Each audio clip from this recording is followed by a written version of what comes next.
وَاذْكُرُوا إِذْ جَعَلَكُمْ خُلَفَاءَ مِن بَعْدِ عَادٍ، تو یاد کرو جب اللہ نے بنایا تمہیں جانشین قوم عاد کے بعد. وَبَوَّأَكُمْ فِي الْأَرْضِ، اور ٹھکانہ دیا تمہیں زمین میں. تَتَّخِذُونَ مِن سُهُولِهَا قُصُورًا، اور تم میدانی علاقوں میں عالی شان محل بناتے ہو. وَتَنْحِتُونَ الْجِبَالَ بُيُوتًا، اور پہاڑوں کو تراش تراش کر مکانات بناتے ہو. اچھا یہ آج بھی موجود ہے. وہ پچھلے دنوں ہمارے وہ نادر علی بھائی بھی گئے ہوئے تھے وہاں، انہوں نے وہاں سے ویلاگ بنایا ہے. وہ جو بڑے بڑے پہاڑ تراش کے نا، خیر پہلے بھی کافی لوگوں نے بنائی ہوئی ہیں جتنے لوگ وہاں پہ جاتے ہیں. اندر کمرے چھوٹے ہی ہیں، وہ ایک روب کے طور پر وہ بڑے بڑے دروازے ہیں. قرآن حکیم میں زیادہ تر انہی رسولوں کا ذکر ہے جن سے عرب کے لوگ واقف تھے. ایک بس موسیٰ علیہ السلام ہی ہیں جو مصر کی سائڈ کے ہیں، باقی سب عرب کی اس سرزمین کے اندر ہی آتے ہیں جن کا میں نے ذکر کیا. فَاذْكُرُوا آلَاءَ اللَّهِ، تو یاد کرو اللہ کی نشانیوں کو، نعمتوں کو. وَلَا تَعْثَوْا فِي الْأَرْضِ مُفْسِدِينَ، اور زمین میں فساد نہ مچاؤ. قَالَ الْمَلَأُ الَّذِينَ اسْتَكْبَرُوا مِنْ قَوْمِهِ، پھر کہا ان کی قوم کے سرداروں نے جو تکبر کرنے والے تھے. لِلَّذِينَ اسْتُضْعِفُوا، ان لوگوں سے جو کمزور تھے. لِمَنْ آمَنَ مِنْهُمْ، جو ایمان لے آئے. کمزور لوگ تو بیچارے ایمان لے آتے ہیں، وہ تو پیسی رہے ہوتے ہیں، انہیں فرق نہیں پڑتا. اور پسنے والا بندہ گاڈ اورینٹڈ زیادہ ہوتا ہے، کیونکہ اس کو زندگی میں انجوائے کرنے کے لیے کچھ نہیں ہوتا، تو جلدی اللہ کی طرف مائل ہونے والا ہوتا ہے. لمن آمن منہم، جو ان میں ایمان لے کر آئے. اتعلمون ان صالحا مرسل، وہ سردار کہنے لگے تمہیں لگتا ہے کہ یہ رسول ہی ہے صالح جو ہے؟ من ربی، تمہارے رب کی طرف سے. قالوا انا بما ارسل به مؤمنون، تو انہوں نے کہا بے شک ہم اس پر جسے دے کر انہیں بھیجا گیا ہے ایمان لانے والے ہیں. تو وہ کمزور لوگوں نے جنہیں یہ کمی کمین سمجھتے تھے، انہوں نے کہا جی ہاں ہم مانتے ہیں کہ اللہ کے رسول ہیں. اب ان کے اندر تکبر دیکھیں کہ اچھا تسی مندے ہو، پھر اسی نہیں ماننے لگے. ہاں ہم اس کو مانے کہ تم ہمارے سے بھی سمجھدار نکلے جنہیں ہم کمین سمجھتے تھے. اگر ہم اس پیغمبر کو ہم مان لیں جس کو تم نے مان لیا، تو اس کا تو مطلب یہ ہے کہ ہمارے جو انڈر لوگ تھے وہ ہم سے سمجھدار ہیں کہ ہم سے پہلے ہی اس پیغمبر کو انہوں نے پہچان لیا. تو اس کا حل یہی ہے، کبوتر کی طرح آنکھیں بند کر لو. ہم نہیں پھر مانتے، تم جسے مانو گے نا ہم اسے نہیں مانیں گے. یہاں پہ بھی اگر یہ گستاخی پی ٹی آئی والوں نے کی ہے نا، تو نون لیگ والے کہیں گے گستاخی ہے، پی ٹی آئی والے کہیں گے ہم نہیں مانیں گے. اور وائس ورثہ بھی ہوگا نون لیگ کے کیس میں بھی، یہ وہی کچھ چل رہا ہے. قال الذین استکبروا، تو کہنے لگے وہ لوگ جنہوں نے تکبر کیا تھا. انا بالذی آمنتم بہ کافرون، کہ بے شک پھر ہم تو کفر کرتے ہیں اس کا جس پہ تم کمی کمین لوگ ایمان لے کر آئے ہو. فعقروا الناقہ، تو انہوں نے کاٹ دی کونچے اس اونٹنی کی، رگیں کاٹ دی.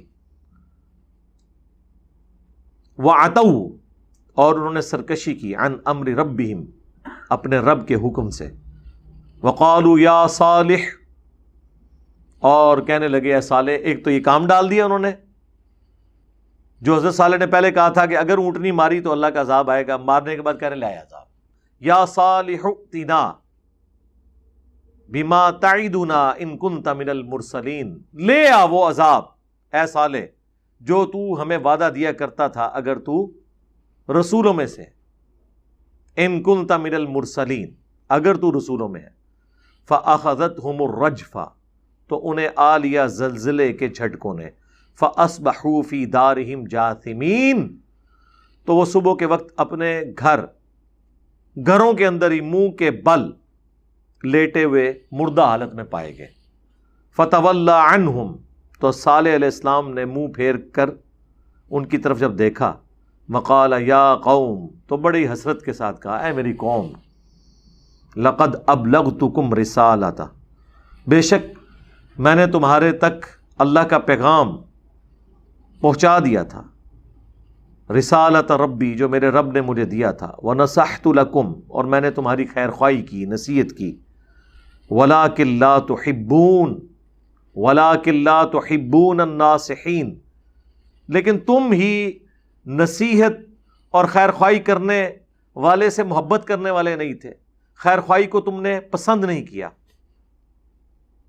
تو یہ ان کی حسرت کا اظہار ہے۔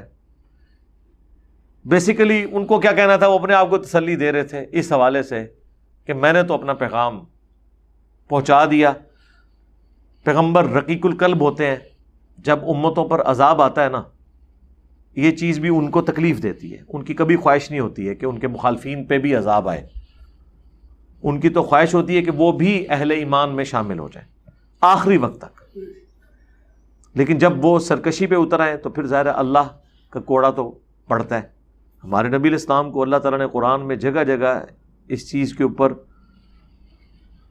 آپ کہہ لیں کہ سختی کے ساتھ فرمایا ہے کہ اپنے آپ کو ہلاک کر لو گے اس غم سے، فَلَعَلَّكَ بَاخِعٌ نَفْسَكَ عَلَىٰ آثَارِهِمْ إِن لَّمْ يُؤْمِنُوا بِهَٰذَا الْحَدِيثِ أَسَفًا، کہ لوگ اس قرآن کے اوپر ایمان نہیں لے کر آ رہے، اس غم میں اپنے آپ کو ہلاک کر لو گے۔ مَا أَنزَلْنَا عَلَيْكَ الْقُرْآنَ لِتَشْقَىٰ، ہم نے قرآن اس لیے نازل نہیں کیا کہ تمہیں مشقت میں ڈال دیں، إِلَّا تَذْكِرَةً لِمَن يَخْشَىٰ، یہ تو نصیحت ہے اس کے لیے جو ڈر جائے۔ فَذَكِّرْ بِالْقُرْآنِ مَن يَخَافُ وَعِيدٍ، قرآن سے اسی کو آپ نصیحت کریں جو اللہ کی دھمکی سے ڈرتا ہے۔ یعنی جو ڈرنا نہیں چاہتا اس کے لیے قرآن میں کوئی ہدایت نہیں ہے۔ جو ڈرنے والا ہے، ہدایت لینے والا ہے، وہ اس شخص کی مانند ہے جو سویا ہوا ہے، جب پیغمبر اسے جگائے گا وہ جاگ جائے گا، اور جو ہدایت قبول نہیں کرنے والا وہ اس جاگے ہوئے شخص کی مانند ہے جو جان بوجھ کے آنکھیں بند کر کے لیٹا ہوا ہے، اس کو سارے آ کے جھنجھوڑے، وہ ہوں کرے گا، اٹھے گا نہیں، کیونکہ اس کی نیت اٹھنے کی نہیں ہے۔ اللہم اہدنا الصراط المستقیم صراط الذین انعمت علیہم غیر المغضوب علیہم ولا الضالین، آمین۔ اللہ تعالیٰ سے دعا ہے جو حق بات میں نے کہی اللہ تعالیٰ ہمارے دلوں میں راسخ فرمائے، اگر جذبات میں میرے منہ سے کوئی غلط بات نکل گئی اللہ تعالیٰ ہمارے دلوں سے معاف کر دے، ہمیں کتاب و سنت کی تعلیمات پر عمل کر کے دوسرے بھائیوں تک پہنچانے کی توفیق عطا فرمائے۔